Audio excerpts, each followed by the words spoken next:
গরুটা সারাদিন ঘাস খেরকুটে খাইতেছে, তাকাইয়া দেখো কিন্তু পিওর সাদা দুধ এই গরুর থেকে কেমনে বের হইতেছে তাকায়া দেখছো, যেই দুধের মধ্যে কোনো ভেজাল নাই। পয়গম্বর বলে বেশি বেশি দুধ পান করো, গাভীর দুধ পান করো, ব্রেন বেড়ে যাবে। দুধের মধ্যে 10টা উপকার আছে, পান করলে গাভীর দুধ পান করো। আল্লাহর নবী বলেন দুধ পান করার সময় দোয়াটা পড়বা, আল্লাহ তুমি বরকত বাড়ায় দাও। এইভাবে দোয়া করে দুধ পান করো। নজর করে দেখছো প্রতিদিন সকালবেলা গাভীর কাছে যাও, বাচ্চাটারে সরাইয়া নিজের পাত্রে ভরে 20 কেজি দুধ ঘরে নিয়ে গেলা। আগামীকালকে একটু টেস্ট করো, আমার মাওলার কুদরত 20 কেজি দুধ দিয়া যেই গাভীটা তোমারে খুশি করে ফেললো, ওই গাভীটার কাছে যাইয়া বালতিটারে ফালাইয়া দাও, পাত্রটারে ফালাইয়া দাও, ওলানটারে ছুরি দিয়া কাটো, দেখো তুমি আধা কেজি দুধ বের করতে পারোনি। কাদের কুদরত দারি বার কামাল, আন্তা রব্বি আন্তা হাসবি যুল জালাল, তুহি কাদের জলিলুল্লাহ জাহাদার, বহর হালে উহি মেরা নেগাহদা। নবী কি নিয়ে আসছেন বলেন না কেন? এবার উত্তম আদর্শ কি জিনিস একটু বোঝার চেষ্টা করি। নবী উত্তম আদর্শ নিয়ে আসছেন মক্কার জমিনে, এমন একটা ইমেজ এই সময় মক্কার মানুষের মতো চূড়ান্ত চরিত্রহীন পৃথিবীর মধ্যে আর কোথাও ছিল। এতটাই খারাপ মক্কার মানুষ, ইতিহাস জানায় দেয় এরা চূড়ান্ত জমিনের নিকৃষ্ট বর্বর। বাইতুল্লাহর মধ্যে 360টা মূর্তি টানানো। ওই মক্কার কাফের মুশরিকেরা নারী পুরুষ উলঙ্গ হইয়া বাইতুল্লাহরে তাওয়াফ করে। নারী আর পুরুষ অবাধে চলে, যুবক যুবতী যৌবনের আদান প্রদান করে, কোনো ডাইন বাম নাই। শুধু তাই না, আরবের জমিনের মধ্যে নারীদেরকে তুচ্ছ মনে করে, নারীদেরকে অভিশাপ মনে করে। বিধবা নারীর কোনো দাম নাই। কন্যা সন্তান যদি আসিয়া যায়, মা ঘুমাইতে পারে না, পেরেশান, টেনশন, সমাজে মুখটা কেমনে দেখাবো, বাবাও পেরেশান হয়ে যায়। আরবের জমিনে কন্যা সন্তান কেউ পছন্দ করে না, মুখটা কেমনে দেখাই। অনেক বাবা লজ্জায় পড়িয়া নিজের জ্যান্ত মাইয়াটা কন্যাটারে মাটির মধ্যে দাফন করে ফেলতো জিন্দা। এরে নবীর উম্মত, এমন এক সময় আমার নবী উত্তম আদর্শ নিয়া মক্কার চূড়ান্ত খারাপ মানুষের জমিনে আবির্ভূত হলেন।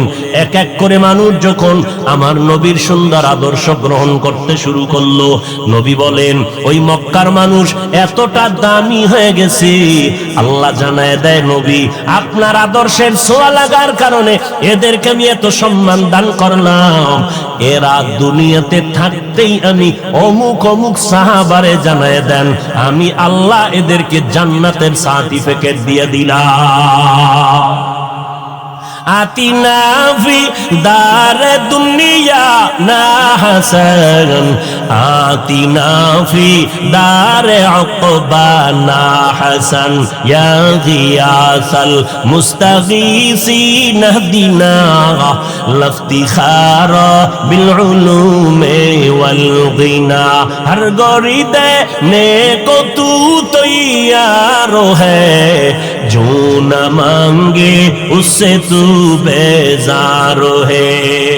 আমার নবীর আদর্শ এত সুন্দর, আল্লাহর কসম এই জমিনের মধ্যে যত মানুষ আদর্শের স্লোগান দিল, আমরা অমুকের আদর্শের সৈনিক, অমুকের আদর্শের সৈনিক, আব্রাহাম লিঙ্কনের আদর্শ, মাও সেতুনের আদর্শ, লেনিনের আদর্শ, কালমার্সের আদর্শ, পেলেটের আদর্শ, সারা দুনিয়ার মানুষের আদর্শগুলো নাপাক। খোদার কসম একমাত্র মদিনাওয়ালা নবীর আদর্শই হলো পাক। ১,৫০০ বছর পরে নবীর আদর্শটা গ্রহণ করার দ্বারা এত দুশ্মনের মাঝে সমস্ত বেঈমানেরা কোরআনের দুশ্মন, আলেমের দুশ্মন, ওই আওয়াজের দুশ্মন, এর সাথে আবার একদল মুনাফিকেরা তাল মিলাইতেছে, কি মিলায় না? ইসলামের ব্যানারওয়ালারা তাল মিলায় কয় তাবলিগে যাওয়ার দরকার নাই, তাবলিগে গিয়া কোনো লাভ নাই, চরমনাই, উজানি, বাহাদুরপুর, নানুপুর কোনো পীরের দরবারে গিয়া লাভ নাই, কওমি মাদ্রাসায় পড়ে লাভ নাই, দেওবন্দীদের কাছে গেলে লাভ নাই, হাটহাজারি গেলে কোনো লাভ নাই। এই কথা বলে বলে বলে বলে বেড়ায়, শুধু বলেই না, সারাটা মাস সারাটা বছর ফেসবুকটাকে গরম রাখে কওমিদের বিরুদ্ধে, দেওবন্দীদের বিরুদ্ধে, খাঁটি আল্লাহওয়ালাদের বিরুদ্ধে। আমি 1 মিনিটের জন্য মেনে নিয়ে সব জায়গায় প্রশ্ন করি, ও ভাইজানেরা, আপনারা যারা নিষেধ করলেন চরমনাই গিয়া লাভ নাই, তাবলিগে গিয়া লাভ নাই, দেওবন্দে গিয়া লাভ নাই, হাটহাজারি গিয়া লাভ নাই, চরমনাই, উজানি, নানুপুর, বাহাদুরপুর খাঁটি আল্লাহ আল্লাহর দরবারে গিয়া লাভ নাই, আপনার কথা 1 মিনিটের জন্য মেনে নিয়ে আমি সিদ্ধান্ত নিলাম, জীবনে চরমনাই যাব না, উজানি যাব না, দেওবন্দে যাব না, কওমি মাদ্রাসায় যাব না, হাটহাজারি যাব না, জীবনে তাবলিগেও যাব না। আলাদা আমার একটা ঠিকানা দাও, যেই ঠিকানায় গেলে দাড়িবিহীনওয়ালা দাড়িওয়ালা হবে, একটা আলাদা ঠিকানা দাও। এদের ঠিকানা বাদ দিয়ে নতুন ঠিকানা দাও, যেখানে গেলে সুদখোরেরা সুদ ছেড়ে দিবে, যেই জায়গায় গেলে মদিনার উম্মতেরা সুন্নতওয়ালা হয়ে যাবে, দিলটা নরম হবে, কান্নাওয়ালা পরিবেশটা তৈরি হবে, এমন একটা ঠিকানা দাও। ওই ঠিকানায় যাব, আমার আল্লাহর সাথে মোলাকাতের সবক নিব, মদিনাওয়ালার সুন্নতের সবক নিব। ঠিকানাও দিবা না, অন্য জায়গায় যাইতেও দিবা না, তাহলে আমি বুঝে নিব তোমরা বিধর্মীদের পা চাটা পাক্কা দালাল। ভাইরা আমার, যাব না, চরমনাই যাব না, তাবলিগে যাব না, দেওবন্দে যাব না, কওমিতে যাব না, আলাদা ঠিকানা দাও। কোন জায়গায় গেলে মানুষগুলো নামাজি হবে, রোজাদার হবে, কান্নাওয়ালা হবে, পাগড়িওয়ালা হবে, সুন্নাতওয়ালা হবে। আমার কথায় কোনো ভেজাল আছে? হ্যাঁ, এরপর বলবে হিংসা করি না। বাতিলের বিরুদ্ধে কথা বলা হিংসা না ঈমান? জোরে বলেন। আর আমরা যারা চরমনাই, তাবলিগ, দেওবন্দি চিল্লাই, আমরা কি বলি? দেওবন্দে না গেলে গুনাহ হবে, তাবলিগে না গেলে গুনাহ হবে। একবারও বলেছি? সমস্যা কি?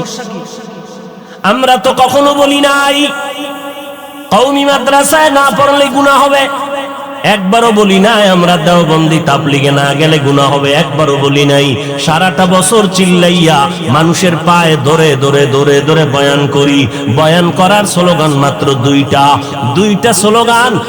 ও গাজীপুরের মুসলমানেরা, দুনিয়ার জমিনে যতদিন আমরা বেঁচে থাকবো গোলামি করব আল্লাহর, আদর্শ মানব মদিনাওয়ালা নবীর। কোন পীরের আদর্শ মানব, কোন নেতার আদর্শ মানব না, কোন দলের আদর্শ মানব কার? তুকু যাও সুন্নতে আহমদ কুজা পা মুহাম্মদ কাইবুয়াত নিসবতরা। পয়গম্বরের সুন্নতের আদর্শের মতো আর দামি আছে? দেখেন যুবকেরা, তাকায় দেখ, অনেকে মনে মনে মনে মনে ভাবতেছো রে বাবা, মনে মনে বলতেছো হুজুরদের কথা মতো মদিনার নবীর আদর্শ যদি মানিয়ে চলি, আমগো চলার স্বাধীনতা থাকবে না, লেখাপড়ার স্বাধীনতা থাকবে না, আমাদের সংসারের স্বাধীনতা থাকবে না। ও আল্লাহর বান্দারা, একটু আল্লাহর মোহাব্বতে, আল্লাহর দেওয়া জ্ঞান দিয়ে একটু চিন্তা করো। গরু ছাগলের তো আল্লাহ চিন্তা করার মতো মেধা দান করেন নাই, মানুষকে চিন্তা করার মতো মেধা আল্লাহ দান করেছেন। চিন্তা করে আমাকে একটু জবাব দাও। তোমাদের নজরের কথা বলছি, গোপন কোনো কথা না। আমরা যারা নবীর তরিকায় নামাজ পড়ি, পর্দা করি, হালাল খাই, মা বাবার খেদমত করি, ওলামায়ে আহলে হকের পরামর্শ নিয়ে নবীর সুন্নতের আমল করি।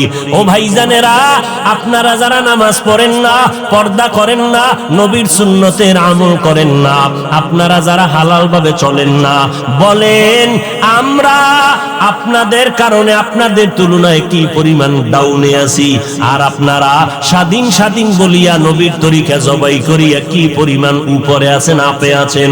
আপনি জবাব দিতে পারবেন না, সেই হিম্মত আপনার অন্তরে এখনো নাই। আমি জবাব দেই, মিলাইয়া দেখেন ঠিক আছে নি? ও যুবকের দলেরা, ও জ্ঞানী মানুষেরা, একটু চিন্তা করে দেখবেন, আমরা যারা নবীর তরিকা মানতেছি, আপনাদের তুলনায় তো আমরা পরাধীন নাই, স্বাধীনতা আমগত নষ্ট হলো না। নিজে হিসাব করে মিলাইয়া দেখলাম, আপনারা যেমন 3 বেলা খানা খান, আমরা নবীর তরিকা ঠিক রাখিয়াও তো 3 বেলা খাই, বরং পিওর খাই, আরো বেশি ভালো ভালো খাই। নাম্বার 2, আপনারা নবীর তরিকা বাদ দিয়া ব্যবসা করেন, চাকরি করেন। আলহামদুলিল্লাহ, আমরা নবীর তরিকা ঠিক রাখিও তো ব্যবসা করনেওয়ালা, নবীর তরিকার মধ্যে চাকরি করনেওয়ালা আছে না নাই? আপনারা নবীর তরিকা বাদ দিয়া বিবাহ শাদী করেছেন, সন্তান নিয়েছেন। আমরা নবীর তরিকা ঠিক রাখিয়া বিবাহ শাদী করেছি এবং সন্তান নিয়েছি। আপনারা নবীর তরিকা বাদ দিয়া দেশ বিদেশ স্বাধীনভাবে সফর করেন, আমরাও তো নবীর তরিকা ঠিক রাখিয়া দেশ বিদেশ স্বাধীনভাবে সফর করি। বলেন আমরা কোন দিক থেকে নিচে পড়ে গেলাম, আপনারা কোন দিক থেকে উপরে উঠিয়া গেলেন? ও নবীর উম্মতের দলের, আমরা তো স্বাধীনভাবে জমিনের মধ্যে আছি। ও আল্লাহর বান্দা, চেয়ারম্যান সাহেব দেখা হলে কয় হুজুর সালাম দোয়া করবেন, এমপি সাহেব দেখা হলে বলে হুজুর সালাম দোয়া করবেন, মন্ত্রী মহোদয় দেখা হলে বলে হুজুর সালাম দোয়া করবেন। বলেন আলহামদুলিল্লাহ, এই কোরআন আর নবীর সুন্নাতওয়ালারা এই বর্তমান পৃথিবীর মধ্যে এত বিপদের মধ্যেও এরা বিন্দু থেকে অসম্মানে নাই। সম্মান দেওয়ার মালিককে আরো জোরে বলেন। তাহলে আপনি কেন বলবেন নবীর তরিকা মানলে স্বাধীনতা থাকবে না? এবার বলবেন ভাই, আপনাদের মতো কি আমরা হতে পারবো না? আপনাদেরকে একবারও আমি বলি না আমাদের মতো হইয়া যান, একবারও বলি না রে বাবা। স্কুলে যারা পড়েন আলহামদুলিল্লাহ, কলেজে যারা লেখাপড়া করেন আলহামদুলিল্লাহ, ডাক্তারি পড়েন আলহামদুলিল্লাহ, ইঞ্জিনিয়ারিং পড়েন আলহামদুলিল্লাহ, যারা ব্যবসা করেন আলহামদুলিল্লাহ, যারা চাকরি করেন আলহামদুলিল্লাহ। ওই রাস্তাটা থেকে আপনার আসার দরকার নাই। কেউ যদি ডাকে আপনি আসবেন না, কারণ আমার মাদ্রাসায় আলেম ওলামা মুফতি মুহাদ্দিস তৈরি হওয়ার ছাত্রের অভাব নাই। কিন্তু আমার দেশে বড় অভাব, আদর্শবান মুসলমান ডাক্তারের অভাব, আদর্শবান মুসলমান ইঞ্জিনিয়ারের অভাব, আদর্শবান মুসলমান এসপিডিসির অভাব, আদর্শবান মুসলমান একজন ডাক্তারের বড় অভাব। আর যদি আমার বাংলাদেশের প্রত্যেকটা থানা জেলার মধ্যে সব এসপিডিসি ওসি সাহেব 5 বেলার নামাজি হইতো, আমগো বয়ান করতে কোনো টেনশন করা লাগতো না। কথা ঠিক নেই? ওরে আল্লাহর গোলাম, নজর করেছো? প্রধানমন্ত্রী কওমি মাদ্রাসার সনদের স্বীকৃতি যখন দিবে, মাথাটা গরম হয়ে গেল। নাস্তিকরা কয় প্রধানমন্ত্রী আপনার মাথা খারাপ, কওমিওয়ালাদের সনদ দিবেন কেন? এদেরকে দিয়ে লাভ কি? তিনি বললেন এরা আমাদের দেশের সন্তান, এরা তো টাকা আমাদের থেকে নেয় না, জনগণের কলিজার মোহব্বত দিয়ে তারা কোরআন শিখে। আজকে দুনিয়ার মধ্যে তারা মাথা উঁচু করে দাঁড়ানো। এরে নবীর আশেক যখন এই কথা বলল, যুক্তির সামনে সব মাথা নত করে ফেললো। তন্ন তন্ন করে তদন্ত করে দেখলো কোন মাদ্রাসায় অস্ত্র নাই, কোন মাদ্রাসার ছাত্ররা বিড়ি টানে না, গাঞ্জা খায় না, মদ পান করে না। এরা অল টাইম পকেটের মধ্যে হাত দিয়ে দেখে, এক জায়গায় তসবিহ, আর এক পকেটের মধ্যে মেসওয়াক, আর এক পকেটের মধ্যে টিস্যু পেপার। এরা বাথরুমে গেলে টিস্যু ব্যবহার করে, এরা মেসওয়াক করিয়া ওযু করিয়া নামাজ পড়ে। রাতের বেলা গোপনে গোপনে তদন্ত করে দেখে, মাদ্রাসার বাহিরের ওয়াল থেকে কান্না লাগাইয়া দেখে, ভেতরে কান্নার আওয়াজ শোনা যায়। কি ব্যাপার, এত কান্নার আওয়াজ কে? নজর করিয়া দেখে, ছিদ্র দিয়ে তাকায় দেখি বহু ছাত্ররা সিজদায় পড়ে মাওলার দরবারে কান্না করে, ও দয়ার মালিক, তুমি আমাকে ইলমের দরজা থেকে মাহরুম করিও না রে মালিক।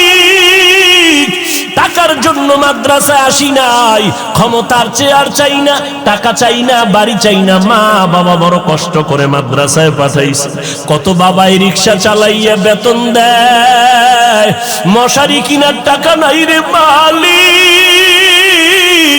ঈদের দিন কত বাবারা সন্তানের নতুন নতুন জামা কাপড় দেয়, সন্তান ঈদের বাজার করে, ঈদের আনন্দ করে।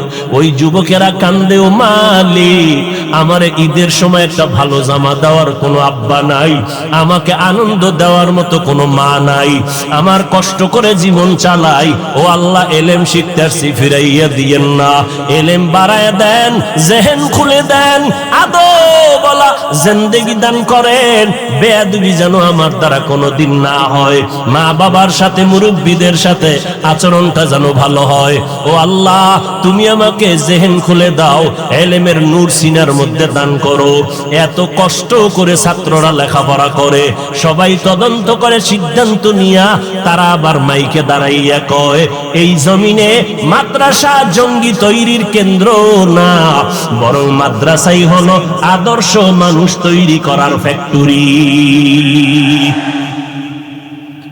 এরে নবীর উম্মতের দল, চোখের সামনে তাকাইয়া দেখতেছো আল্লাহর কোরআনের কি বরকত, নবীর সুন্নতের আদর্শের কি বরকত।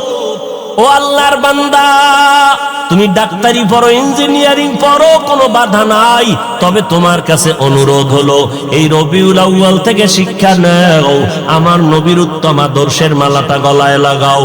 আমার নবীর উত্তম আদর্শ, শিশু বেলা তাকাইলে দেখবা নবীর শিশুকালটা কেমন আদর্শের, কিশোর কালটা কেমন আদর্শের, শৈশবকাল আমার নবীর কেমন আদর্শের। আম্মা জান হালিমা সাদিয়া বলতেছেন, মুহাম্মদ আমিনার কোল থেকে যখন আমার কোলে আসলো, মুহাম্মদের আমি হালিমা 2 বছর দুগ্ধ পান করাইলাম। ওই মুহাম্মদের আমি বহু চেষ্টা করে দেখছি, মুহাম্মদ আমার একটা দুধ পান করে, অন্য দুধটা মুখের মধ্যে নেয় না। কেন নেয় না? চিন্তা ভাবনা করে দেখলাম, আমি হালিমার আর একটা সন্তান আছে, বাচ্চা দুগ্ধ পান করে, আব্দুল্লাহ। মুহাম্মদ শিশু বেলায়ও ইনসাফ বজায় রেখে প্রমাণ করে দিল, আমার ভাইয়ের হক আমি নষ্ট করতে পারি না। ইমামুল আউয়ালিন আল আখিরিন, বহরে সদকা রহমাতাল লিল আলামিন, সাইয়্যিদুল কাউনাইন খাতমুল মুরসালিন, আখিরামত বুদে ফখরুল আউয়ালিন। ও গো নবীর উম্মতেরা,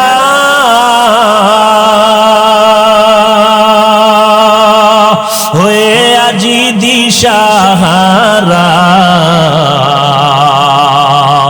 কোরআন হাদিসের চলো, কোরআন হাদিসের চলো, যখন যাহা চায় মনে, নবী বিনে কে তরাবে পুলসিরাত মিজানে, নবী বিনে কে তরাবে পুলসিরাত মিজানে। চলো চলো চলো মুমিন, চলো নবীর সন্ধানে, নবী বিনে কে তরাবে পুলসিরাত মিজানে, নবী বিনে কে তরাবে পুলসিরাত মিজানে। এরে নবীর আশিক উম্মতের দল, মায়ার নবী ইনসাফ কায়েম করলেন। নবীজির এত সুন্দর আদর্শ, আমার নবী রাস্তা দিয়ে হাঁটতেছেন, এই নবীর আদর্শ গ্রহণ করলেন আবু বকর। নবী বলেন হযরতে আলী, 10 বছর বয়সে আমি মুহাম্মদের হাতে কালেমা পড়ে মুসলমান হয়ে গেলেন। কয় বছর? 10 বছরের সন্তান আমি মুহাম্মদের হাতে কালেমা পড়ে মুসলমান হয়ে গেল। আমি মুহাম্মদের উত্তম আদর্শ দিয়া মক্কার বর্বর জাহেল মানুষদের সমস্ত জাহালাতকে দূর করে দিলাম। মক্কার মানুষ কন্যাদেরকে পছন্দ করে না, বিধবা নারীদেরকে তুচ্ছ করে তিরস্কার করে পাঠায় দেয়। আমি মুহাম্মদ আরবের মধ্যে নারীর সম্মানকে উঁচু করে দেখায় দিলাম। বিধবা নারী খাদিজা রাদিয়াল্লাহু আনহা, 2 জন স্বামী বিদায়ের পর আমি মুহাম্মদ আমার 25 বছর বয়সে 40 বছরের নারী খাদিজারে বিবাহ করে দেখায় দিলাম। এ আরবের জাহেলের দল, নারীদের সম্মান কম না, আল্লাহ নারীদের সম্মান অনেক উঁচু করেছে। এই কথা যারা বুঝে না এরা স্লোগান দেয় নারীর সমান অধিকার চাই, আবার তারা নারীর উপরে জুলুম করে যৌতুকের এই চাপা রোলার দিয়া, আছে না নাই? আবার বলে ইসলাম নারীর অধিকার দেয় নাই। সারা দুনিয়ার কোন ধর্ম নারীর অধিকার বাড়াইতে পারে না, একমাত্র ইসলাম নারীর সম্মান বজায় রেখেছে। নবী বলেন এই দুনিয়ার আরবের মানুষেরা তোমরা কন্যা সন্তানকে হত্যা করো, অথচ আমি মুহাম্মদ এসে তোমাদের আকীদা নষ্ট করে দিলাম। নারীদের এত সম্মান কেন জানো? এই নারীরা আমি মুহাম্মদের নিয়া কত গর্বে ধারণ করছে আমার মা। সমস্ত মায়েরা বাচ্চা গর্বে নিয়ে কষ্ট করে, খানা নাই, ঘুম নাই, এত কষ্ট করে সব নারীরা নবীদের মা, আলেমের মা, হাফেজে কোরআনের মা, সাহাবায়ে কেরামের মা, আল্লাহওয়ালাদের মা, বড় বড় বড় বড় দার্শনিকদের মা, বড় বড় বিজ্ঞানীদের মা।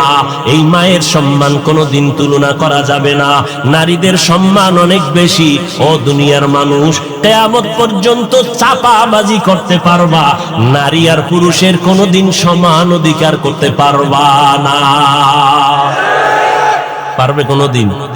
নারীকে সমান যদি করতে চাও তাহলে 1 বছর বাচ্চা তোমার স্ত্রী নিবে, আর 1 বছর তোমার পেটে বাচ্চা নাও, তো সমান হয়ে যাবে। সম্ভব? বলেন সম্ভব? এই চালাকি চলবে না।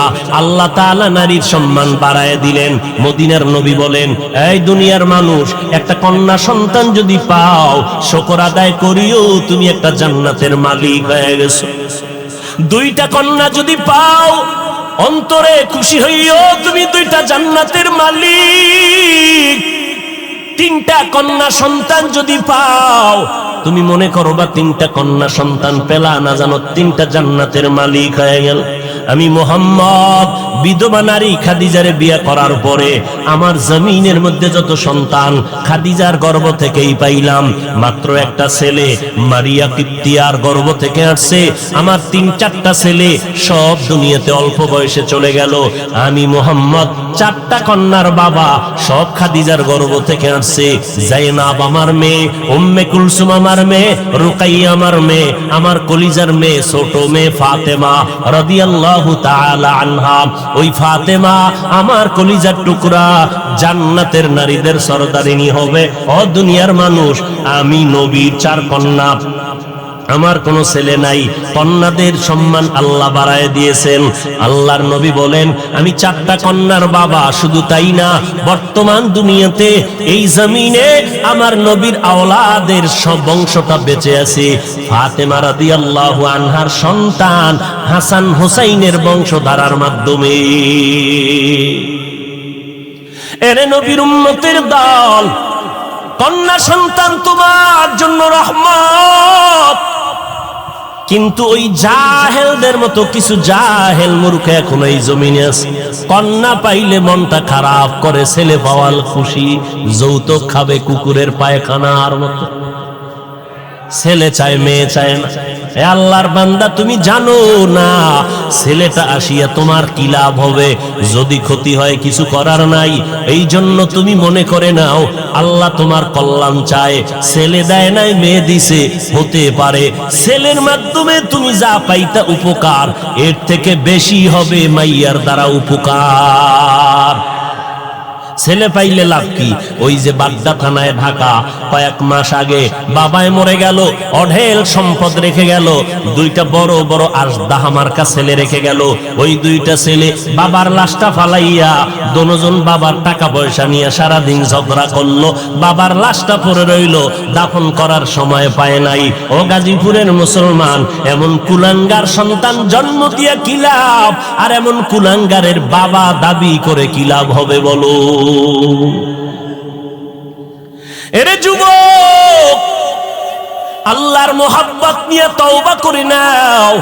মদিনার নবী আমার এমন আদর্শ দিয়ে গেলেন, আজকে আমি হাফিজুর রহমান, কে জানে আমার মা, কে জানে আমার বাবা কেমন, আমার বাড়ি কই, আমার ঘর কই। আপনাদের মসজিদের ইমাম সাহেব কে জানে বাড়ি কোথায়। বড় বড় দামি মানুষগুলো তার কমানে উঠে আর বসে, তার ইশারায় নামাজটা পড়ে যায়। ও নবীর আশিক, আল্লাহ তাআলা সম্মান দিয়েছেন আমার ইলমের কারণে না, একমাত্র মদিনাওয়ালা নবীর আদর্শের বরকত। এরে নবীর আশিক উম্মতের দল, কয়দিন আর দুনিয়ায় বাহাদুরি করবারে বাবা। ও যুবক, এমন কোন দিন নাই যে যুবকের লাশের খবর নাই।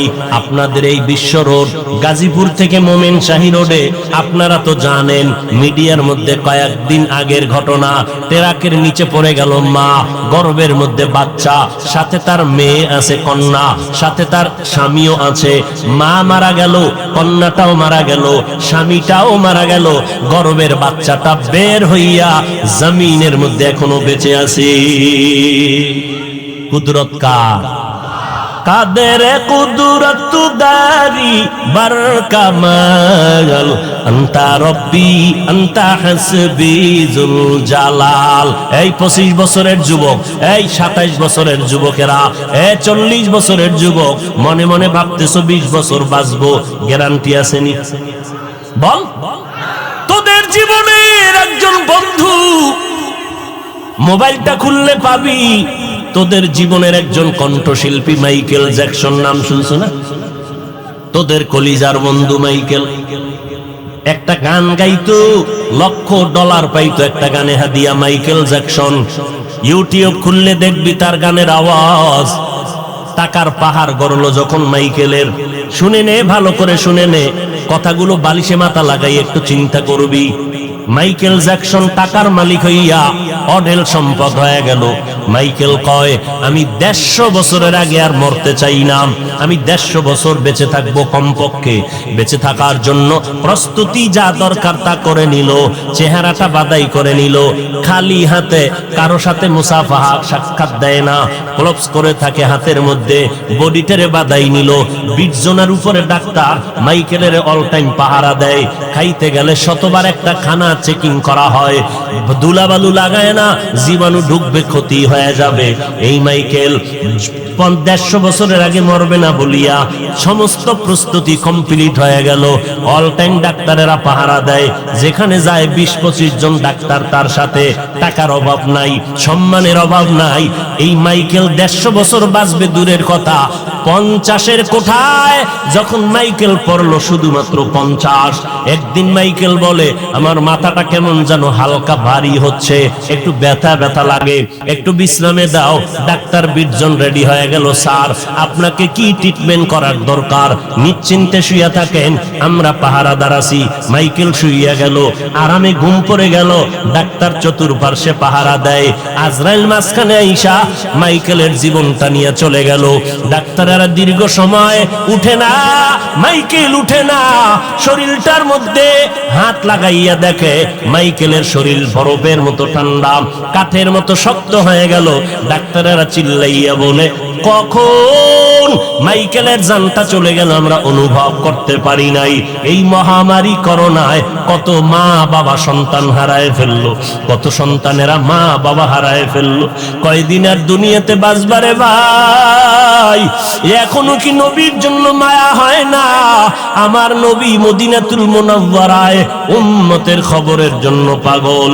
আম্মা জান আয়েশা বলেন, আমি একদিন দেখি মদিনার নবী আমার হুজরায় বসে গুনগুন গুনগুন করে কান্না করে।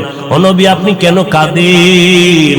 নবী বলেন, আয়েশা, হাসরের ময়দানে কঠিন মুসিবতের কথা মনে পড়লো, এই জন্য কান্না করি। বলে, কেমন মুসিবত?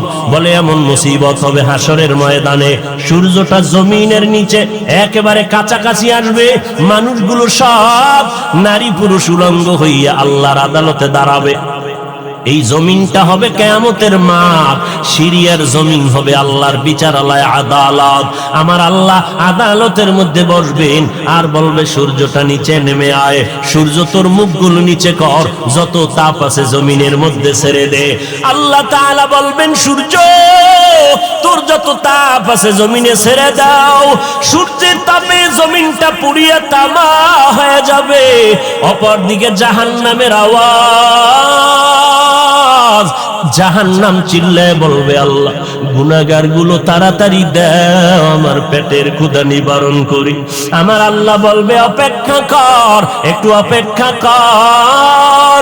মদিনার নবী চোখের পানি ছেড়ে কাঁদে আর বলেন আয়েশা এমন ভয়ঙ্কর হালাত হবে হাসরের মাঠে, যেই নবীদের কোনো গুনাহ নাই সেই নবীরাও পর্যন্ত নাফসি নাফসি বলে কান্না করবেন। ঈসা নবী কাঁদবেন আল্লাহ আমাকে বাঁচাও, মুসা নবী কাঁদবেন আল্লাহ আমাকে বাঁচাও, ইব্রাহিম নবী কাঁদবেন আল্লাহ আমাকে বাঁচাও, আমার উম্মতের খবর নেওয়ার সময় নাই, ও আল্লাহ তুমি আমাকে বাঁচাও। আদম নবী কাঁদবেন আল্লাহ তুমি আমারে বাঁচাও। আয়েশা বলে নবী তখন আপনি কি করবেন?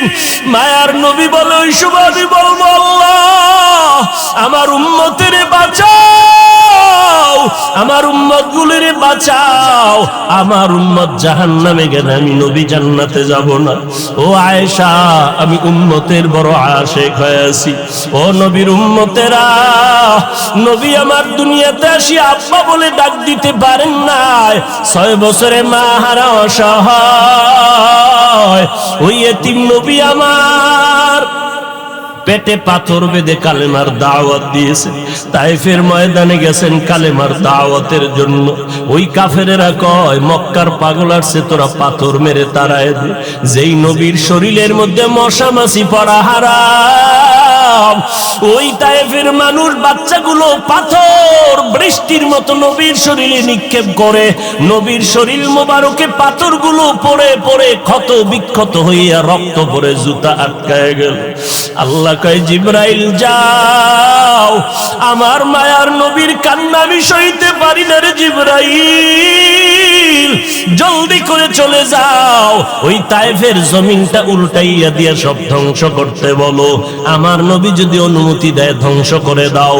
মায়ার নবীর সামনে জিবরাইল এসে বলে নবী কাঁদবেন না, আপনার কান্না আমার আল্লাহ সহ্য করতে পারেন না, একটু অনুমতি দেন তায়েফের জমিনটা উল্টায় ধ্বংস করে দেই।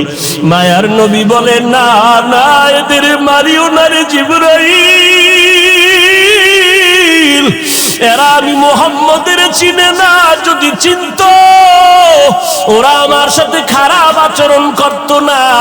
ওই তায়েফওয়ালারা জানে না আমি মুহাম্মদ ইতীম, আমার বাবা নাই আমার মা নাই, আমি বড় অসহায়। এই চেনা চিনতো না, যদি চিনতো আমার গায়ে পাথর মেরে রক্ত ঝরাইতো না। ও নবীর আশিকের দল, ওই জাহান্নামের আযাব 1 সেকেন্ডের জন্য সহ্য করতে পারবা না। আমার নবীরে মাছে চিনলো, গাছে চিনলো, গর্তের পিপিলিকায় চিনলো। হঠাৎ এক আশিক নবীর পাগল খেজুরের বাগানে পানি দেয়, খবর আসছে দুনিয়াতে নবী নাই। আশিক পানি দেওয়া বন্ধ করে আসমানের দিকে তাকাইয়া বলে আসমানের মালিক তুমি আমার চোখ দুইটা অন্ধ বানাইয়া দাও, কারণ আমার চোখ দুইটা রিজার্ভ করে রেখেছিলাম আমি মায়ার নবীরে দেখবো, দেখে দেখে কলিজাটা ঠান্ডা করুন। এরে নবীর আশিকের দল, ও যুবক কয়দিন দুনিয়ায় বাহাদুরি করবি? এই ময়দানে কত আল্লাহর বান্দা আছে, অনেকের মা নাই, অনেকের বাবা নাই, ওই অন্ধকার কবর থেকে ডেকে দোয়া চায়। ও আল্লাহর বান্দা তুমি আজকে আনন্দ করতেছো, মরণ যদি হয়ে যায় চিন্তা করে দেখছো নি আজকে আমি বক্তা তুমি শ্রোতা, তুমি ডাক্তার আমি রোগী, কিন্তু যেদিন চক্ষু দুইটা বন্ধ হয়ে যাবে আমার আপনজনেরা আমার গেঞ্জিটা বেলেট দিয়া কেটে কেটে রেখে দিবে। দিবে। 3টা সাদা কাপনের প্যাকেট বানায়া ওই বাঁশবাগান কবরের দিকে সবাই নিয়ে যাও। আজ আমার ডানে বামে সামনে পেছনে ভক্ত বৃন্দের অভাব নাই, কিন্তু মরণের পরে জানাজা পড়াইয়া ওই মাটির গর্ভে পাড়াইয়া পাড়াইয়া মাটি দিয়া যখন সবাই চলে যাবে, তখন আমার ডানে মাটি বামে মাটি, কই আমার বন্ধু, কই আমার ভক্ত, কেউ আমার কবরে নাই।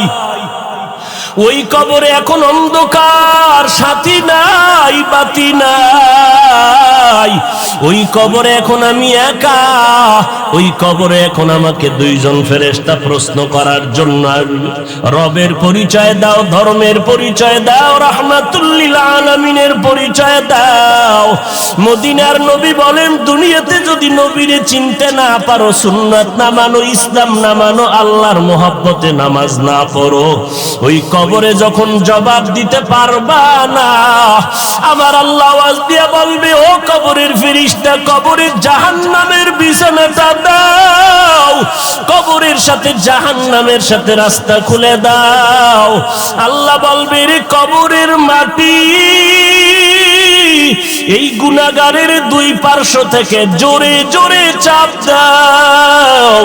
এত জোরে চাপ দিবে কবরে পাজরের হাড্ডিগুলো চুরমার হয়ে যাবে।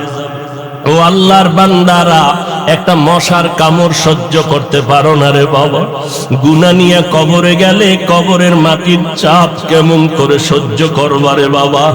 নবী বলেন, জাহান্নামের কথা যখন মনে পড়ে কানে আসে, একটু চোখের পানি ছেড়ে মাওলার কাছে কান্না করি আর বলিও, মালিক তুমি দয়া করে আমাকে মাফ করে দাও।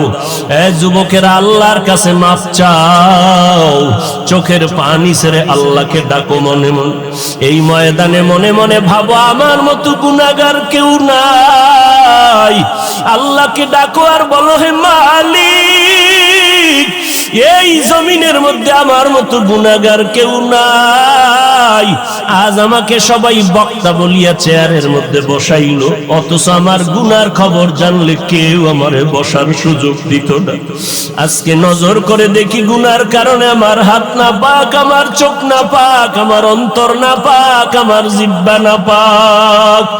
এই অবস্থায় যদি আজরাইল আসিয়া ধাক্কা দিয়া বসে, জাহান্নাম ছাড়া উপায় নাই। আল্লাহর দরবারে চোখের পানি ছেড়ে কান্না করো।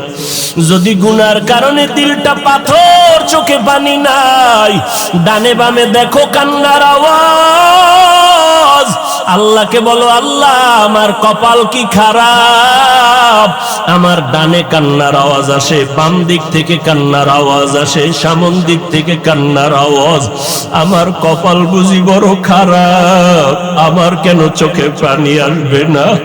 দুনিয়ার ঘরে আগুন লাগলে পানি ছাড়া যেমন ঠান্ডা করা যায় না, আল্লাহর নবী বলেন, গুনাহগারেরা চোখের পানি ছাড়া কবরের জাহান্নামের আগুন ঠান্ডা করা যাবে না। চোখের পানি ছাড়ো, কান্না যদি না আসে, নবী বলে কান্নার বাহানা করো, তাতেও তোমার সওয়াব হবে। আল্লাহ আমার রসুলকে পাঠাইলেন, কি নিয়ে নবী আসলেন, কি নিয়ে নবী বিদায়, কি রেখে বিদায় নিলেন, এই 2টা পয়েন্টের উপরে সামান্য সময় কথা। কি নিয়ে আসলেন তার জবাব হলো, উত্তম আদর্শ নিয়ে আমার রসুল আসলেন। লাকাদ কানা লাকুম ফি রাসূলিল্লাহি উসওয়াতুন হাসানাহ। আল্লাহ বলেন, হে দুনিয়ার মুমিনের দল, তোমাদের জন্য রসুলের মধ্যে রয়েছে উত্তম আদর্শ, গ্রহণ করে নাও। নবী বলেন, আমি বিদায় বানা 2টো জিনিস রেখে বিদায় নিয়ে গেলাম, এবং আমি নিশ্চয়তা দিয়ে গেলাম, যারা এই 2টা জিনিস আঁকড়ায় ধরবা, কোনদিন তোমার ঈমান ধ্বংস হবে না, লাইনচ্যুত হবে না, গোমরা হবে না। ওই 2 জিনিসের একটার নাম কোরআন, দ্বিতীয়টার নাম হলো সুন্নাত। এবার বলেন তো, নবী কি নিয়ে আসছেন দুনিয়াতে? গেছে 1 মিনিটে ভুলে গেছেন কি? উত্তম আদর্শ নিয়ে নবী আসলেন। কয়টা জিনিস রেখে নবী বিদায় নিয়ে গেলেন? এক, জোরে বলে। দুই, কি? নবী কোরআন এবং সুন্নাত বলেছেন, হাদিস বলেন নাই। আমরা কোরআন হাদিস কেন বলবো? নবী বলেন কোরআন আর সুন্নাত। নবী যদি হাদিস না বলে আমরা কেন বলবো কোরআন হাদিস? নবী বলেন কোরআন হাদিস না, আমি রেখে গেলাম দুই জিনিস, নিশ্চয়তার সাথে রেখে গেলাম, ধরে রাখ, কোরআন এবং আমি নবীর সুন্নাত। আল্লাহর কসম করে বলি, বর্তমান দুনিয়াতে তাকায় দেখেন, কোরআন সুন্নাত যত পার্সেন্ট যার কাছে আছে, ওই বান্দা তত পার্সেন্ট শান্তি আর সম্মানে আছে।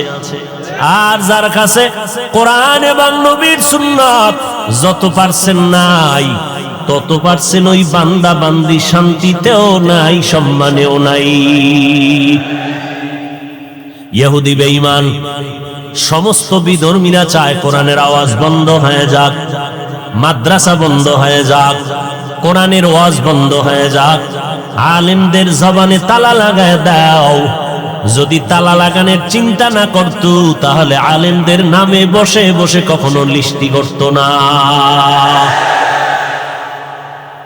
সমস্ত বেঈমানেরা চায় কোরআনের আওয়াজ বন্ধ হয়ে যাক। এত বড় দুশ্মন, চতুর্মুখী দুশ্মনের মাঝে ইংরেজের দালাল ব্রিটিশেরা ওই ভারতবর্ষ 200 বছরের উপরে শোষণ করেছিল। সমস্ত কোরআনের মাদ্রাসায় তালা লাগায় দিল। শত শত শত শত আলেমকে জিন্দা জবাই করে লাশটা গাছে ঝুলাইয়া দিল। ভারত বিশাল একটা রাষ্ট্র, মাদ্রাসা নাই, আলেম নাই, কোরআনের আওয়াজ দেওয়ার কেউ নাই। এই ব্রিটিশটা মনে করেছিল কোরআন বন্ধ হয়ে গেল। আল্লাহ কয়, আমার সাথে পাল্লা দিয়া নমরুদ আগাতে পারে নাই, ফেরাউন আগাইতে পারে নাই। যারা আমি আল্লাহর সাথে পাল্লা দিয়েছে তারা সমূলেই ধ্বংস হয়ে গেছে। আল্লাহ বলেন, আমি হেফাজতের জিম্মাদারি নিয়েছি, কোরআন আমি হেফাজত করব। কোরআন হেফাজতের মানি শুধু কোরআনের কাগজটা হেফাজত না, এই কোরআন যার সিনায় থাকবে আমি আল্লাহ তারে হেফাজত করব। এই কোরআন যেই ঘরের মধ্যে থাকবে সেই ঘর হেফাজত করব। এই কোরআনটা যেই নারীর মধ্যে থাকবে নারীটারে হেফাজত করব। শুধু দুনিয়ার জমিনে না, এই কোরআনের সিনা নিয়ে যারা কবরের মধ্যে যাবে, আল্লাহ জানায় দেয়, কবরের মাটি আমার কোরআনওয়ালাকে কখনো ধ্বংস করবি না। এই কালামে জিন্দা কুরআনে হাকিম, হিকমতে উলা ইয়াজাল সুতু কদিম, বখা কুরআ কালামুল্লাহ বশনো কদিমাস্তি, কদিমাস্তি নইনো। আল্লাহর কালাম হেফাজত করবেন আল্লাহ। যত বন্ধ হয়ে গেল, আজ ভারতের মধ্যে তাকায় দেখেন মাদ্রাসা আছে না নাই? এমন এক মাদ্রাসা তৈরি হয়ে গেল, দেওবন্দের জমিনে এমন এক মাদ্রাসা তৈরি হলো। কাসেম নানতবি মাদ্রাসা প্রতিষ্ঠা করলেন। কেমন মাদ্রাসা? পয়গম্বরে আরবি স্বপ্ন যোগে দেখাইয়া দেয়, লাঠি হাতের মধ্যে নিয়া রেখা টেনে দিলেন আর বললেন, কাসেম আমি মুহাম্মদের রেখার উপরে মাদ্রাসা করে নাও। কাসেম নানতবি বলেন, আমি ঘুম থেকে উঠা দেখলাম মদিনাওয়ালা নবী যেই লাঠি মুবারক দিয়ে রেখা টানলেন, জমিনের উপরে পুরা সে রেখার অংশ দেখা যায়। রসুলের স্বপ্নে দেখানো রেখার উপরে মাদ্রাসা। দিন দিন দিন দিন তার আলো বাড়তেছে, কেউ কমাইতে পারে না। দুনিয়ার যে কোনো প্রান্তে যাবেন, দেওবন্দের ফুলের ঘ্রাণ সেখানে একটু না একটু পাবেন। কথা ঠিক নেই? দেওবন্দের ঘ্রাণ সেখানে আছে। এই দেওবন্দি এমন একটা ফুল, এই ঘ্রাণটা যার নাকে লাগবে সে আল্লাহর গোলাম হতে বাধ্য হয়ে যায়। কারণ এরা কাউকে গালি দেয় না, এরা কারো বিরুদ্ধে সমালোচনা করে না, কিন্তু যারা আল্লাহ নবী কোরআন হাদিস নিয়ে কথা কয়, ইসলাম নিয়ে বলে, এদের ব্যাপারে দেওবন্দের ফুল কখনো চুপ থাকতে পারে না। মাদ্রাসা কমছে না বাড়ছে বলেন? নাস্তিকরা কয় মাদ্রাসা কমায় দাও, ব্যাঙের ছাতার মতো মাদ্রাসা বেড়ে গেল। কিন্তু আমি বলতেছি না, এমন একটা গ্রাম নাই যেখানে মাদ্রাসা নাই, এরকম বহু গ্রাম এখনো আছে। ও আল্লাহর বান্দা, এই মাদ্রাসাগুলোতে যারা লেখাপড়া করে, সরকার একটা টাকা দেয় না, জনগণ কম বেশি দান সৎকা করার মাধ্যমে এরা ইলম শিখে। 24টা ঘন্টা মাদ্রাসাওয়ালারা আপনার আমার সন্তানকে পাহারা দেয়। আব্বা আম্মা যেইভাবে ট্রেনিং দিতে না পারে, মা ওস্তাদরা দিয়া, কেমনে খানা খাইবা ওস্তাদ ধরে ধরে দেখায় দেয়, কেমনে জুতা পরবা ওস্তাদ শিখায় দেয়। 3 বছর সন্তান মাদ্রাসায় পড়ার পরে মনে হয় জানো জুমার মসজিদের খতিবের যোগ্যতা হয়ে গেল এবং একজন সফল জানাজার ইমামতির যোগ্যতা অর্জন করে ফেললো। মুরব্বী দেখলে আগে সালাম দেয়, সুযোগ পাইলে জুতা 2টা সোজা করে দেয়, যেখানে সেখানে প্রস্রাব করে না, থুতু নিক্ষেপ করে না, ময়লা ফালায় না। মুরব্বী দেখলে আগে আগে সালাম দেয়, মোনাজাত দিয়া মাওলার কাছে কান্না করে দোয়া করে। রাত্র যখন 10টা বেজে যায়, এর আগে বাচ্চাটা ঘুমাইতে পারে না, আবার ফজরের আজানের 1 ঘন্টা আগে উঠিয়া ঠান্ডা পানি দিয়া ওযু বানাইয়া আবার এই বাচ্চাগুলো কোরআন পড়তে বসে যায়। অতএব এই বাচ্চাদের কোরআন পড়া নিয়া, এই হেফজখানা মাদ্রাসা নিয়া যারা বাজে মন্তব্য করবে, তারা ইসলামের দুশমন, তারা হক না বাতিল। ইলমে রা'ইজাজু করদান বেহিসাব, খলকেরা দাদান জওয়াবে বাসওয়াব, হক না দারদ দোস্তে খলকা জারেরা, নিস্তে ই খাসলতে একে দিনদারেরা। বলেন আমার নবী কি নিয়ে আসছেন? গেছে বুঝলে গেছে, উত্তম আদর্শ নিয়ে আসলেন। কয়টা জিনিস রেখে নবী বিদায় নিলেন? প্রথম নম্বরে, আরো জোরে বলেন, দ্বিতীয় হলো সুন্নত। নবী হাদিস কেন বলেন নাই? ভালো করে শুনে নেন, কোরআন হাদিস, কোরআন হাদিস, কোরআন হাদিস আমরা বলি। নবী কয় না, আমি 2টা জিনিস রেখে গেলাম, কোরআন আর সুন্নত। হাদিস কেন বললেন না? তার 1 নাম্বার কারণ, কোরআন বললে হাদিস বলার কোনো প্রয়োজন হয় না, কারণ কোরআন বুঝার জন্য হাদিস লাগবে, কারণ হাদিস হলো কোরআন বুঝার ব্যাখ্যা। 2 নাম্বার জবাব, হাদিসের কথা কেন বলেন নাই? কারণ সারা দুনিয়ার মানুষ আমার পয়গম্বরের লক্ষ লক্ষ রেখে যাওয়া হাদিস এক টেবিলে কখনো জমা করা সম্ভব না।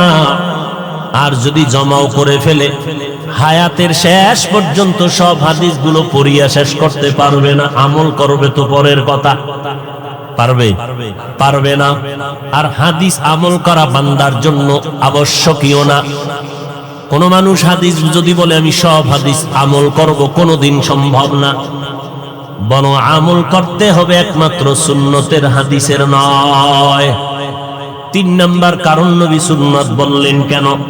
নবী সুন্নাত বলে ইশারা দিলেন, দুনিয়ার মানুষ হাদিস বললে শুধু কিতাব দেখলে যথেষ্ট। আমি সুন্নতের কথা বলে ইশারা করে গেলাম, কিতাব দিয়া হবে না, ব্যক্তির অনুসরণ করতে হবে। সাহাবায়ে কেরামের মতো বড় আলেম, বড় মুফতি সাহেব, বড় মুহাদ্দিস, বড় তাকওয়াওয়ালা, বড় ইলমওয়ালা, বড় আমলওয়ালা জমিনে কোনোদিন আসবেও না, এখনো নাই। আছে নাই? ওই সাহাবায়ে কেরাম ইলম অর্জন করে আমল করার পর এত ইলম আল্লাহ তাদের দান করলেন। ও নবীর আশিক, এরপরও তারা নবীর দরজা ছাড়েন না। খানার খবর নাই, ঘুমের খবর নাই, কোথায় সন্তান, কোথায় ঘর, কোথায় বাড়ি, কোনো চিন্তা নাই। রাহমাতুল লিল আলামিনের পেছনে একটু সময় ব্যয় হয়ে গেলে আমার কলিজা ঠান্ডা হয়ে যাবে। নবীর দরবার থেকে এক চুল পরিমাণ পিছনে যান না। নবী কেমনে পানি পান করেন দেখেন আর আমল করেন। সাহাবায়ে কেরাম দেখেন আমার নবী জুতা কেমনে পরিধান করলেন, ওইভাবে দেখে দেখে সাহাবায়ে কেরাম আমল করেন, আমার নবী কেমনে হাঁটেন সাহাবায়ে কেরাম দেখেন আর আমল করেন, আমার নবী কেমনে পাগড়ি বাঁধেন নবীজির অনুসরণ সাহাবায়ে কেরাম দেখে দেখে আমল করলেন, আমার নবী কেমনে নামাজে দাঁড়ান, কেমন করে রুকু করেন, কেমন করে সিজদা করেন দেখে দেখে আমল করেন, আমার নবী খানা খাইতে কেমনে বসেন, খানার লোকমাটা কেমনে দেন সাহাবায়ে কেরাম দেখে দেখে আমল করেন, আমার নবী কিভাবে মানুষের সাথে ব্যবহার করেন, সংসার কেমনে চালান, আমার নবী সব দেখায় দেয় আর সাহাবায়ে কেরাম দেখে দেখে আমল করেন। এলেম আছে, হাদিস আছে, কোরআন আছে, এরপরও নবীরে দেখে আমল করে বুঝায় দিল ব্যক্তি না দেখলে আমল করা সম্ভব না। সাহাবায়ে কেরাম নবীরে দেখে আমল করলেন, সাহাবায়ে কেরাম বলেন আমাদের দেখে দেখে তাবেঈনরা আমল করলেন, তাবিনদেরকে দেখে তাবিনরা আমল করেছেন, তাবিনদেরকে দেখে উলামায়ে মুতাকাদ্দিমিনরা আমল করেছেন, উলামায়ে মুতাকাদ্দিমিনদেরকে দেখে দেখে উলামায়ে মুতাআখিরিনরা আমল করেছেন, উলামায়ে মুতাআখিরিনরা আমল করেছেন, আর তাদেরকে দেখে দেখে আমাদের আকাবিরিন, আমাদের মুরব্বিরা আনোয়ার শাহ কাশ্মীরি, কাসেম নানতবি, রশিদ আহমদ গঙ্গুহি, হুসাইন আহমদ মদনী এরা দেখে দেখে আমল করেছেন। আমরা আবার তাদের ছাত্রদেরকে দেখে, আমাদের যারা মুরব্বী আলেম উস্তাদ এদেরকে দেখে দেখে আমরা আমল করেছি। ও উম্মতেরা শুনে নাও, তোমরাও যদি সুন্নতের আমল করতে চাও, নবী বলেন একটা দল আমি রেখে গেলাম জমিনে, এদের অনুসরণ করিয়া তোমরা আমল করে করে সুন্নতওয়ালা হয়ে যাও। এই একটা দলের নাম হলো আমি পয়গম্বরের চূড়ান্ত বন্ধু উলামায়ে আহলে হক। ওলামায়ে, তবে সাবধান, ওলামায়ে আহলে হকের ধান্দায় পড়িয়া ওলামায়ে আহলে বাতিলের কাছে যেন না যাও, কারণ এই জমিনের মধ্যে ওলামা নামের একদল থাকবে, তারা বাতিল। তারা কি? বাতিল। একটু আগে কিন্তু ইশারা দিয়ে গিয়েছি ওলামায়ে আহলে বাতিল কারা। এদের লেবাস পোশাক কিন্তু এক, স্বর্ণের কালার ডিজাইন যেমন এক, সিটি গোলের কালার ডিজাইন যেমন এক, দোনোটার পার্থক্য করার কোনো ব্যবস্থা নাই, ডিজাইনও এক, কালারও এক, স্বর্ণ আর সিটি গোল। এটা যদি নির্ণয় করতে চাও দামেও ব্যবধান আছে, মানেও ব্যবধান আছে। ঠিক বাবা, আহলে হক ওলামা আর বাতিল ওলামা দেখতে কিন্তু একই কোয়ালিটির, পাগড়িও লাগায়, এরাও কিন্তু জামা পরে, দাড়িটাও লম্বা, এরাও কিন্তু মদিনার গান গায়। তবে সাবধান, একই দিকে মনে হচ্ছে দৌড়াইতেছে। ভালো করে জানেন, ইউসুফ নবীরে জুলাইখা দরজার মধ্যে আটকাইয়া, এবার জুলাইখা ডাক দিয়া কয়, ও ইউসুফ মনের আশাটা পূরণ করে দাও। ইউসুফ নবী বলেন খবরদার, অসম্ভব, এই কথা দ্বিতীয়বার বলবা না। জুলাইখা ডেকে বলে, ইউসুফ তুমি যতই টাল বাহানা করো, সম্ভাবনার সব দরওয়াজায় তালা লাগায় দিয়েছি। ইউসুফ নবী আল্লাহর কাছে সাহায্য চাইলেন। ইন্নান নাফসা লাআম্মারাতুন বিসসু ইল্লা মা রাহিমা রাব্বি ইন্না রাব্বি গফুরুর রহিম। আল্লাহ গো, তুমি আমাকে দয়ার নজরে সাহায্য করো। আল্লাহ ইউসুফ নবীর জবাব শিখায় দিলেন অন্তরের ভেতরে। ইউসুফ ডেকে বলে, জুলাইখা দরওয়াজায় তালা লাগাইছো তুমি, ধাক্কা দিব আমি, দরজা খুলবেন আমার আল্লাহ। ঠিকই দরজায় ধাক্কা দিলেন, দরজা খুলে গেল, তালা ভেঙে গেল। ইউসুফ নবী নিচে দৌড়ায়, জুলাইখাও নিচে দৌড়ায়, ইউসুফ যেই দিকে দৌড়ায় জুলাইখাও ওই দিকে দৌড়ায়। দোনোজনার দৌড় ভিন্ন দিক না একদিক। জোরে বলেন, উদ্দেশ্য দোনোজনার এক না ভিন্ন? ইউসুফ দৌড়াইতেছে গুনাহ থেকে বাঁচার জন্য, আর জুলাইখা দৌড়ায় ইউসুফের গুনার বেড়া জালে আবদ্ধ করার জন্য। দোনোজনে একই দিকে দৌড়ায়, তবে দোনোজনের উদ্দেশ্য কিন্তু এক না। ঠিক এই বান্দারা, সব আলেম ওলামা টুপিওয়ালারা আহলে হকেরাও মদিনার গান গায়, বাতিলেরাও মদিনার গান গায়। তবে সাবধান, সবার গানের উদ্দেশ্য এক না। আহলে হক আলেম ওলামারা এরা ইসলামের গান গায় জান্নাত পাওয়ার জন্য, নবীর দিদার পাওয়ার আশায়, আল্লাহর মোহব্বতের জন্য। আর ইসলামের ব্যানার লাগাইয়া বাতিলেরা ইসলামের গান গায় আল্লাহ পাওয়ার জন্য না, ক্ষমতার চেয়ারে বসার জন্য। আছে না নাই? হ্যাঁ, অভাব নাই, আল্লাহ হেদায়েত দান করুন। ভাইরা আমার, আল্লাহর নবী বুঝায় দিলেন, হাদিস না বলে সুন্নাত বলার 3 নাম্বার কারণ, কিতাব দেখলে হবে না, ব্যক্তির অনুসরণ করবা, তবে ব্যক্তি উলামায়ে আহলে হক, বাতিলের কাছে যাইবা না। এই তো কয়েকটা নমুনা বললাম, নিরপেক্ষ আর একটা নমুনা সংক্ষেপে বলি সাধারণ মানুষের জন্য। যেই সমস্ত আলেমের আমল ভালো, যাদের বয়ানে দেখবেন বেআমলওয়ালারা আমলওয়ালা হয়, যাদের বয়ানের মাধ্যমে মানুষ আমলওয়ালা হয়, সুন্নতওয়ালা হয়, মোনাজাতে কান্না আসে, দিলটা নরম হয়, বুঝে নাও এরাই আহলে হক। কান্না আসা এত সোজা? পুলিশে আসামি ধইরা এমন ভিডা লাগাইছে, আসামি শুধু চিৎকার দেয় কিন্তু চোখে কি নাই। আর ওয়াজের প্যান্ডেলে একজন আহলে হক আলেম বয়ান করে, চোখের পানি ছেড়ে বয়ান করে, 200 হাত দূরে একটা যুবক হাউমাউ করে কান্না করে। ও গাজীপুরের মুসলমান, আমগো টুপিওয়ালারে যারা বোকা বলে বলে তুচ্ছ করো, তুমি বুদ্ধিজীবী, জবাব দাও। আসামি থানায় নিয়ে পুলিশে পিটায়, কান্দে না। ওয়াজের প্যান্ডেলে আল্লাহওয়ালারা বয়ান করে, 200 হাত দূরে বইয়া যুবক হাউমাউ করে চিল্লাইয়া কান্না করে। কেন? বল, ওরে কে মারলো? কে ওকে আঘাত করলো? একটু চিন্তা যদি করো, তখন দেখবা কোন বুদ্ধিজীবীর বুদ্ধি কাজে লাগে না। হুজুরেরা বোকা, এদের কোনো বুদ্ধি নাই। ও আল্লাহর বান্দা, খোদার কসম করে বলি, এই জমিনের মধ্যে নিরঙ্কুশ বুদ্ধির এক গাইডের নাম কোরআন। আর এই কোরআন যার মধ্যে আছে, সেই হলো জগতের শ্রেষ্ঠ বুদ্ধিজীবী। একই পাতিলে ভাত রান্না করেন আমার আম্মা জান, তরকারি রান্না করেন আমার আম্মা জান, একই মশলা দিয়া খানা পাকাইলেন আমার আম্মা। ওই খানাটা আব্বা খাইলেন, আম্মা খাইলেন, আমিও খাইলাম, আমার ভাই বোনেরা খাইলো। ও গাজীপুরের মাথাওয়ালা বুদ্ধিজীবীরা বলো, একই তরকারি একই ভাত আম্মা জান রান্না করার পরে আব্বা আম্মা খাইয়া দিন দিন দুর্বল হয়ে যায়, আর আমরা সন্তানেরা খাইয়া এত শক্তিশালী হই কেন বলো?